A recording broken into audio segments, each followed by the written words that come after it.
Hey, good morning everybody. So I am making sourdough bread today, and I have started to tape or video my process several times, and what always happens is I get busy and I get into it, and so my friends who have watched me on Facebook have seen the start of my sourdough baking process about 4 or 5 times, but not the whole thing start to finish. So I'm hoping if I do this as a video instead of a live and I have everything all set up, that I will be able to show you from start to finish the whole process.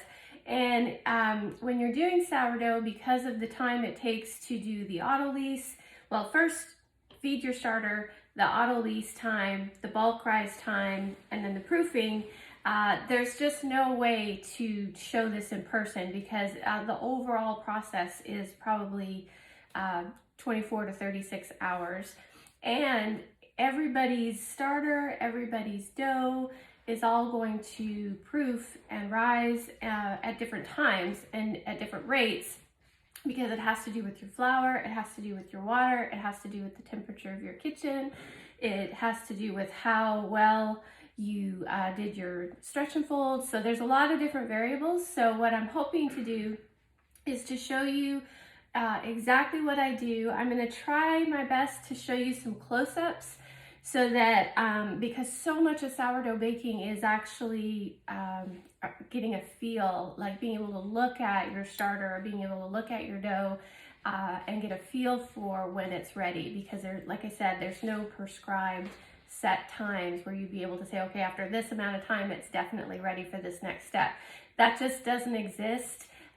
Sourdough starts with a living thing, which is your sourdough starter, and so you just have to treat it like that. And the best thing you can do is just practice and get used to the look and the feel of it, and then you'll know exactly when you're ready to do the next step. But in the meantime, I'll show you what I do, and this is information that I was given and I have just practiced and practiced. The thing is I have a different flour now, and it's gotten colder here, so the temperature in my kitchen has changed. So this is probably just as much of an experiment for me today as it will be for you. But let me get going. So the sourdough starter, this is a starter that I created from scratch back in April. And I don't know when you're watching this video, but it was April 2020 when we were all locked in our houses, not locked, we were stuck in our houses. And I watched some videos. Everybody was getting into all this stuff that you could do at home because we couldn't go out and do anything. And sourdough starters was something that got really popular. So that was really fun. I started this in April of 2020. So it is about an 8-month-old starter. Do you know that there are actually sourdough starters out there that are hundreds of years old? It's not uncommon for a sourdough starter to have been passed down generation to generation. And they actually, if it's something you're not passionate about, then it's probably going to be too much trouble for you to maintain. But if it's something if you enjoy baking or you enjoy having this kind of thing around, it's really not that hard to maintain. Sourdough starter, if you're actively using it for baking, you want to be feeding it at least twice a day, so morning and evening. What happens if you let the sourdough starter go too long without feeding, it goes past the point of where all the microbes are digesting the sugars and the gluten, and it starts to get really acidic. And once it gets too acidic, it won't do as well for your baking. So what you want to do, and it has to do with how much you feed it and stuff, but at a minimum, you want to feed it morning and evening.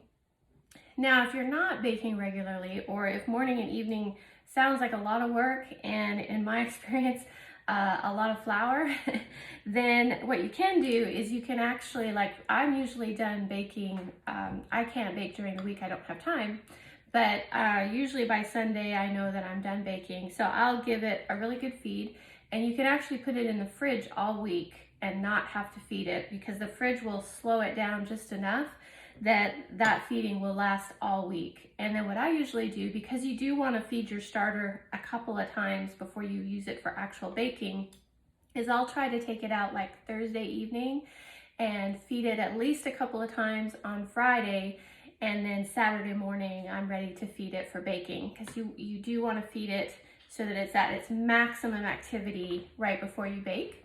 So this is Saturday morning. Now the reality is I am not usually showered and dressed with makeup. Usually Saturday morning, it's about 5:30, maybe 6 in the morning. I'm still here in my PJs and my bed head and half asleep, and I'm in here feeding my sourdough starter so that I can get an early start on baking.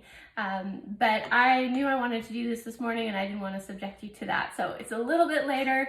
And so this sourdough starter that I've been showing you has bread flour and rye flour. It's a 50-50 mix that I create, and it's organic, so it's organic unbleached bread flour. And the difference between regular all-purpose flour and bread flour is bread flour has a higher protein content, so it helps to give a little bit better structure to your bread.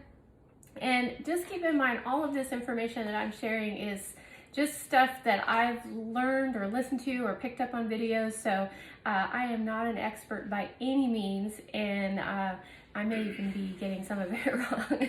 But this is just what I have picked up, and it seems to be working.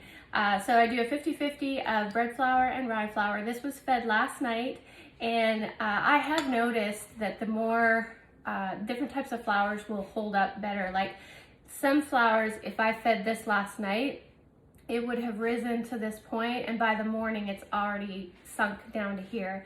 That's a sign that it's gone too long without a feeding and it's gotten kind of acidic. This particular flour mix, it's already starting to kind of cave in a little bit, but it stayed high pretty well. So I'm feeling really good about this. Now, one last thing about your starter. If this were just a regular day and I was feeding it, what I would do is I would take all but the very, very little bit at the bottom. And I hate to say it, but you can generate a lot of this stuff when you're feeding it that regularly. So sometimes I'll just throw it in the trash. Lately, I've been trying to throw it in the compost, which I'm really excited about. But you probably 90% of this you're gonna get rid of. So you have just a very little bit at the bottom. And then you're gonna feed it and then wait until the evening or put it in the fridge. But since I'm going to use this for baking today, I'm actually going to I'm going to try to do 6 loaves today. So in order to do that, each batch of my dough will make 2 loaves.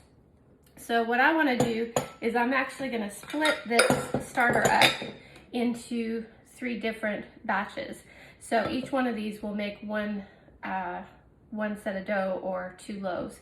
And that way I'm not having to throw out as much starter. The other cool thing that you can do with your extra starter is you can actually give it away. This is how starter is shared and passed on, is I could just take any of this starter, put it in a container, feed it, and I can give it to a friend. So I mention that because if you are interested in making sourdough and you are in the Granbury area, anytime you would like some starter, you just have to let me know, and it would be very easy for me to get you some. So here's a little close-up of what this looks like, and I'm getting ready to split this up into the jars. And what I'll do that in a separate video so these don't get too long. Come back in 1 second.